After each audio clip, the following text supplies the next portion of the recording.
Então, galera, estamos aqui para a segunda parte do vídeo que a gente vai falar, que a gente está falando na realidade, é uma série de vídeos aí, talvez tenha uma terceira parte, né? Eu tenho no máximo 26 minutos aqui para gravar isso aqui, né? Porque eu estou limitado tecnologicamente ao meu celular, mas vamos lá. Então, como eu ia dizendo, é o seguinte, olha só. Para você que está assistindo esse vídeo aqui, parte 2, tem a parte 1. Se você não assistir a parte 1, tu não vai entender o que eu estou falando aqui, tá? Você vai pegar aí o fio da meada aí. Então vamos lá. Como nós já descobrimos que, segundo o escritor de Hebreus, quando se muda a lei, muda-se também o sacerdócio, ou seja, o sacerdócio de Cristo substitui o sacerdócio levítico, né? E tudo aquilo que envolve o sacerdócio levítico, todas as ordenanças, todas as leis que foram para o povo de Israel, que conduzia a lei que foi dada a Israel, e os profetas conduziam ao ápice do aparecimento do Messias. E quando o Messias é crucificado, se tem início, é dado o start para uma nova consciência de fé, dessa vez perfeita, segundo o escritor de Hebreus, que vai aprimorar e que mais do que aprimorar a tua fé, vai ser o único, presta atenção, o único meio de você chegar até Deus de uma maneira consciente, livre, moderada, sábia, que é o sacerdócio de Jesus, que abole toda a velha aliança, porque segundo Hebreus 7,12, mudou-se a lei, mudou-se também o sacerdócio, ok? E mudou o sacerdócio, tem mudança de lei. Agora, muitos pastores aí, eles falam que Jesus disse para você dar o dízimo, não é verdade? Aí, de uma forma pilantramente falando, se é que existe essa palavra, né? Eu estou inventando aqui agora, mas de uma maneira muito pilantra, ordinária, safada, mentirosa, estelionatária, eles usam a passagem de Mateus, capítulo 23, versículo 23, tá? Vamos ler Mateus, capítulo 23, versículo 23. Abra a tua Bíblia aí em Mateus 23, 23. Evangelho segundo Mateus 23, 23. Vamos entender aí a artimanha, tá? Lembrando, se você está assistindo somente essa parte 2, assiste a parte 1, porque essa parte 2 é uma continuação da parte 1, tá? Então vamos lá. 23, 23. Vamos lá, 23, 23.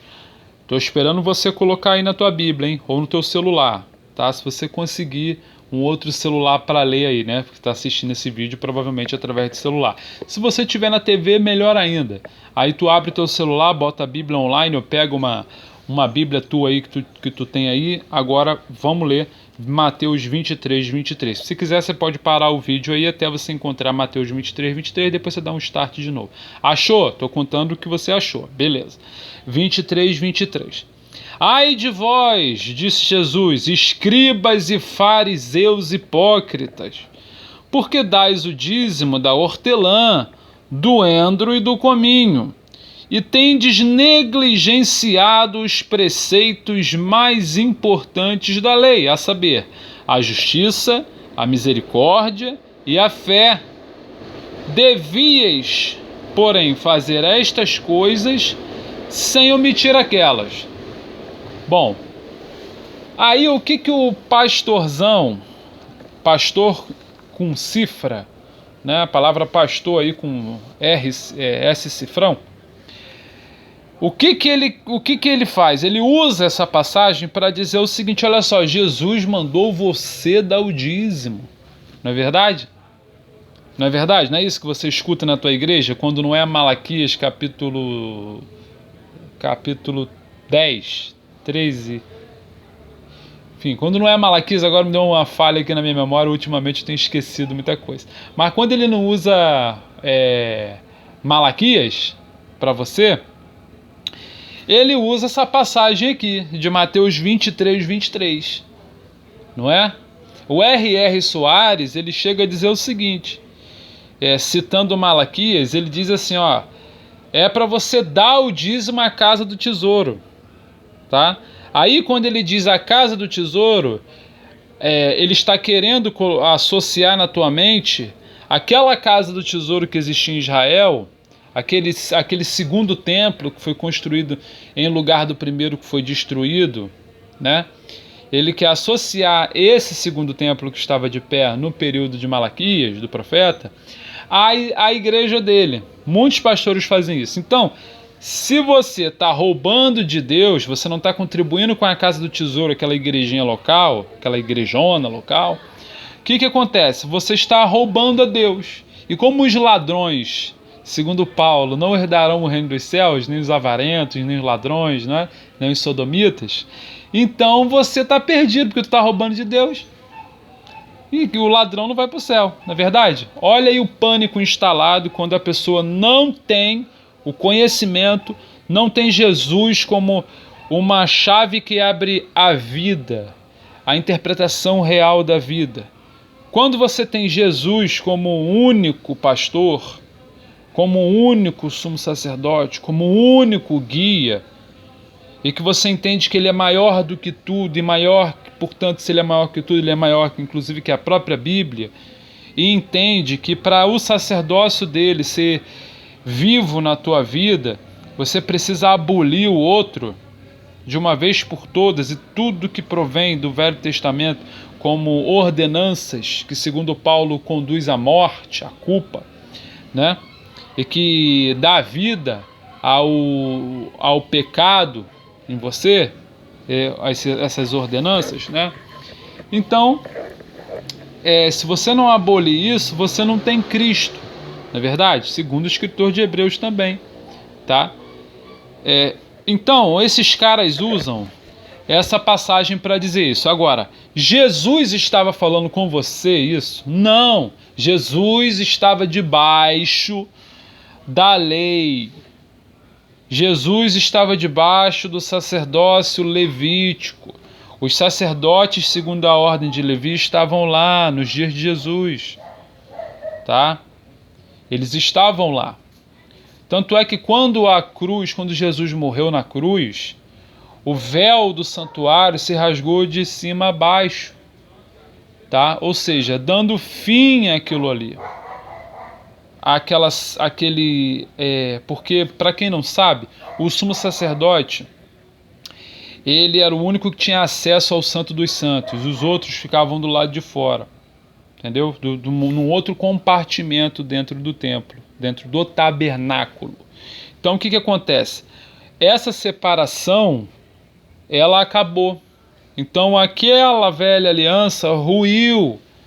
Isto é, todo Levítico, todo o judaísmo, tudo aquilo que tem a ver com cultura israelita, tudo aquilo que tem a ver com a megalomania humana, tá? Como está acontecendo lá em Israel hoje, eles querem, inclusive, aqui eu quero pontuar o seguinte: você que é crente aí, se diz crente e tal, Deus, pátria, família, você que pensa dessa forma, que está apoiando caras que estão dando força para Israel, e com isso eu não estou querendo defender terrorista nem nada, eu só estou pontuando que você entendeu o seguinte, tá? Não estou querendo politizar, mas eu estou pontuando e fazendo um alerta muito sério. E Israel quer a construção do terceiro templo. Então os caras que você diz aí que são cristãos, que são gente boa, gente fina, eles estão apoiando a vinda do anticristo. Esses dias o Milei estava lá dando apoio à construção do terceiro templo. Bolsonaro é assim com o Milei. Bolsonaro foi lá prestar honra ao Netanyahu, que quer construir o terceiro templo. Bolsonaro é assim com pastores ladrões, vagabundos. E com isso eu não estou isentando Lula de ser bandido não, tá? Pelo amor de Deus, você caiu numa arapuca satânica de achar que quando você faz uma crítica a alguém, você inevitavelmente você é outro. Não, larga de ser burro, tá? Larga de ser burro, vai estudar, vai ler os evangelhos. Eu estou falando isso por quê? porque o próprio Evangelho diz que aquele que se associa com isso, que dá força para isso, que revitaliza isso, está pregando Jesus de novo na cruz. Jesus falou que o fim dos tempos seria marcado por vários falsos profetas, pela proliferação do engano. Se parece com Jesus, mas não é. Vai fazer sinais e maravilhas, mas não é dele. Jesus falou. Quando disserem o Cristo ali, não vai. Quando disserem assim, quando os falsos profetas disserem assim, aquele ali é o caminho, aquele ali é o Salvador, aquele ali é o que vai te libertar, aquele ali é o que vai fazer a melhor política, aquele ali não vai. Aleluia. Não vai. Acorda. Parece, mas não é. É só ver as práticas. Quem se associa com o fermento judaico dos fariseus, da megalomania, isso eu não estou falando dos judeus, eu estou falando da megalomania política que se utiliza dos judeus, de um povo que sofreu pra caramba, muitas vezes foi corrigido por Deus, é verdade, outras vezes sofreu injustamente, mas pessoas que se utilizam disso para manipular massas, para galgar coisas políticas. Acordem. Tem uma declaração do Biden dizendo assim, em 1970 e pouco, ele dizendo, eu estava bem mais novo, ele disse, se não existisse um Israel, procura aí. Ele disse, o Biden, presidente dos Estados Unidos, se não existisse um Israel, os Estados Unidos teriam que fundar uma Israel porque dá dinheiro. Isso é política. Acorda! Pisando no santo dos santos, ao abominável da desolação, mexendo com coisa santa. Olha só, então, voltando àquilo que eu estava dizendo, os pastores usam muito esse versículo aqui para querer dizer que você tem que dar o dízimo, mas como eu já expliquei, é falácia, é mentira, é estelionato, tá? Agora, o que acontece? Dinheiro dado para Deus é quando ofertamos com o que a gente pode, não é estabelecido 10% de nada. Paulo nunca estabeleceu 10% de nada. Dinheiro dado para Deus é quando ofertamos em um ministério que prega que o dízimo não existe mais. Aquilo era coisa da lei, e como o sacerdócio mudou, muda-se o sacerdócio, muda-se a lei. E quem viver em amor, e prega que quem vive no amor, não pensa na lei, e que Jesus é o próximo. Ou seja, uma igreja que ensina isso, um ministério que ensina isso, que isso fala a verdade, que o sacerdócio de Cristo mudou o sacerdócio de Levi, né? E que prega que o dízimo não existe mais por causa disso, e que quem vive em amor, ensina isso, e que quem vive em amor não pensa na lei, e Jesus é o próximo. Ou seja, o dinheiro que eu tenho que dar, a minha prioridade, a minha primazia, tem que ser primeiro com o que eu posso e com as pessoas que estão próximas a mim. De modo que o problema não é ter dinheiro, é como você conseguiu e para que finalidade, com que finalidade você está usando o dinheiro. Será que para você os fins justificam os meios? Se você pensa assim, desculpa. Se você pensar assim, continuar recalcitrando contra a verdade, amando fazer maldade para chegar numa finalidade financeira, num poder, numa idolatria, você vai para o inferno. Isso não é brincadeira. Você vai se tornar uma pessoa horrível. Para os outros, você pode enganar os outros, mas para Deus você não engana Deus. Então, é isso. Você oferta o que você tem, de acordo com o que você propôs no coração, o que você pode, porque ninguém tem que ficar passando fome para ficar dando dinheiro para os outros. Você se abastece, pensa quais são as tuas necessidades, se cuida primeiro, porque você está sendo roubado todo dia, Então você se ressarce, tira um valor considerável, ajuda o teu próximo, até o teu inimigo. Se tiver fome, dá-lhe de comer. Se teu inimigo tiver sede, dá-lhe de beber. E aqui ninguém está falando que você tem que gostar do teu inimigo. Mas o que se está sendo falado, que Jesus ensinou, para você ser sábio o suficiente, para que ainda que você esteja vivendo uma situação de muita prova, uma pessoa te perturbando de dia e de noite, que você peça a Deus para você seguir o teu caminho em paz. Mas você não é obrigado a ficar olhando na cara de ninguém. Você não é obrigado a sorrir para ninguém. Você não é obrigado a gostar de ninguém. O que você tem que pedir é paz. Agora, se Deus vai arrancar fora, vai matar, se Deus vai consertar, aí é um problema da pessoa com Deus. Mas, se você tiver com o que ajudar, depois de ter ajudado tua família, depois de ter ajudado, e aí eu digo que ajuda também entra no âmbito que não é só financeiro, há aconselhamento também. Tem gente que precisa de aconselhamento para poder andar com as próprias pernas, se mover, evoluir, ficar mais desenvolto, até na vida profissional. Pegar o que vier à mão. Se está desempregado, pega uma bala, vai vender. E tem gente que precisa escutar isso também. Então, depois disso tudo, quando se sobrar alguma coisa, separa um pouquinho, porque é agradável diante de Deus e é mandamento também, é uma ordenança. Separa um pouquinho e contribua com o ministério que prega essas coisas. E aqui eu não estou falando para você fazer isso comigo, eu estou explanando a verdade. Se você achar que tem que ser feito assim comigo, amém, graças a Deus, vou aceitar de boa. Mas se você não tiver feito isso com o teu próximo primeiro, qualquer dinheiro que você possa pensar assim, vou dar para o irmão Léo, porque o irmão Léo é legal, é de Deus. Cara, desculpa, você é um safado, pilantra, vagabundo que não aprendeu nada do evangelho. Me desculpa. Sai pra lá, seu avarento miserável.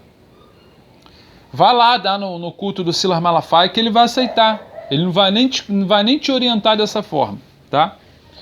Então vamos lá. O que acontece? Por que eu estou falando isso? Abra a tua Bíblia agora em Mateus 25, Mateus 25. Abra aí 25, capítulo 25, versículo 35 ao 45, tá? Está escrito assim, Jesus falando, porque tive fome e me deste de comer, tive sede e me deste de beber, era forasteiro e me hospedastes, estava nu e me vestiste, enfermo e me visitastes, preso e fostes me ver. Então perguntarão os justos, olha só, Senhor, quando foi que te vimos com fome e te demos de comer? Ou com sede e te demos de beber? E quando te vimos forasteiro e te hospedamos? Ou nu e te vestimos? E quando te vimos enfermo ou preso e te fomos visitar? Aí Jesus responde, o rei respondendo lhes dirá, em verdade vos afirmo que sempre que o fizeste a um destes meus pequeninos irmãos, a mim o fizestes.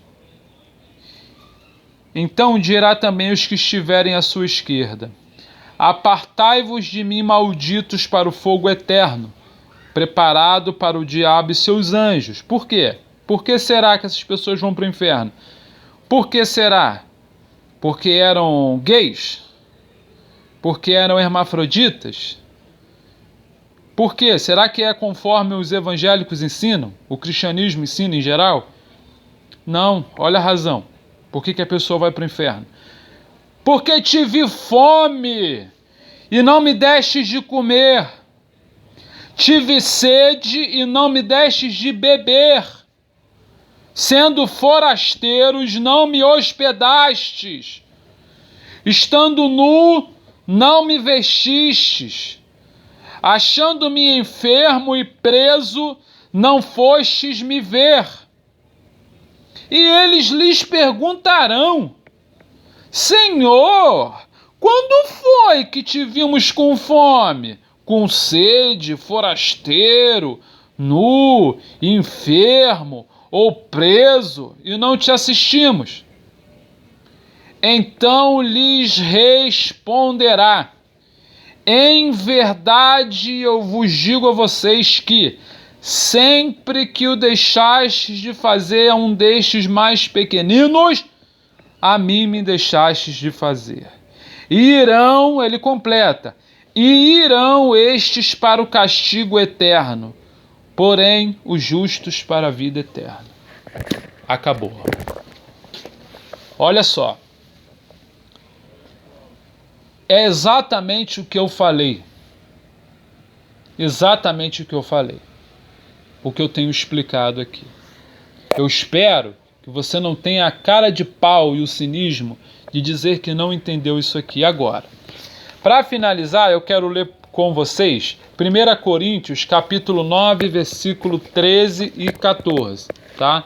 Abra aí sua Bíblia, 1 Coríntios,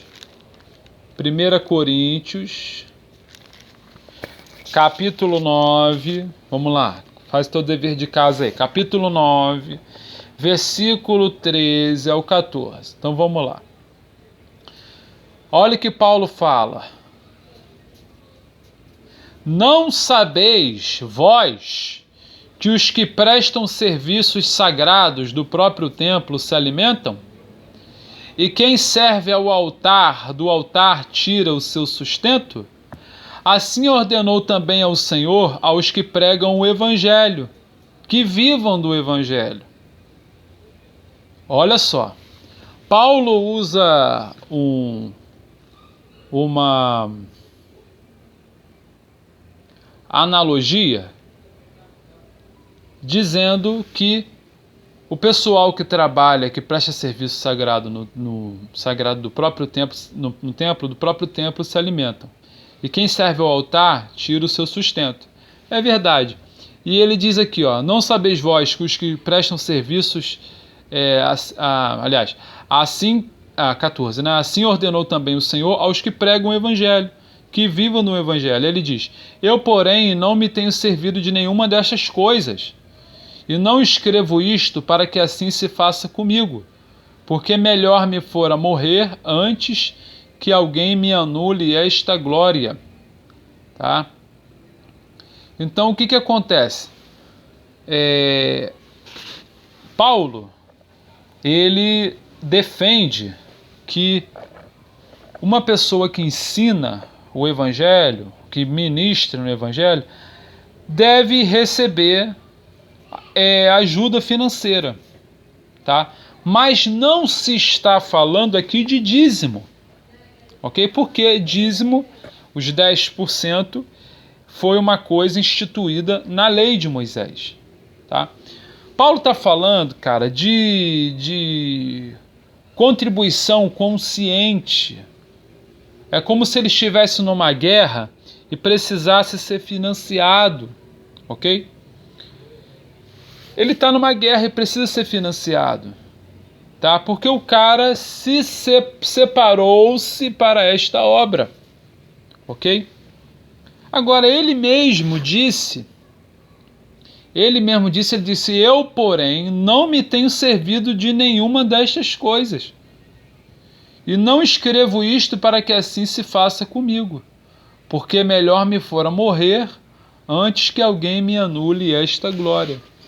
Ou seja, muita gente não ajudava. Então Paulo, evidentemente, o povo gosta de engano, de manipulação, de misticismo, de judaísmo, de bandeira de Israel, trazendo para os dias de hoje. Gostam de político que defende pautas evangélicas que estão contaminadas. O povo gosta disso, porque isso não confronta as pessoas, entendeu? E Paulo teve que trabalhar, tá? Mas ele falou, olha, é lícito, tá? Que eu receba ajuda, ok? Mas não é dízimo, tá, gente? Não é dízimo. Isso aí são ofertas voluntárias que os pastores fazem questão de criar essa confusão, de associar uma coisa na outra, quando na verdade não existe isso na consciência cristã genuína. Então, um grande abraço, até a próxima. Está terminando esse vídeo. Espero que você tenha entendido. Amém. Fique com Deus.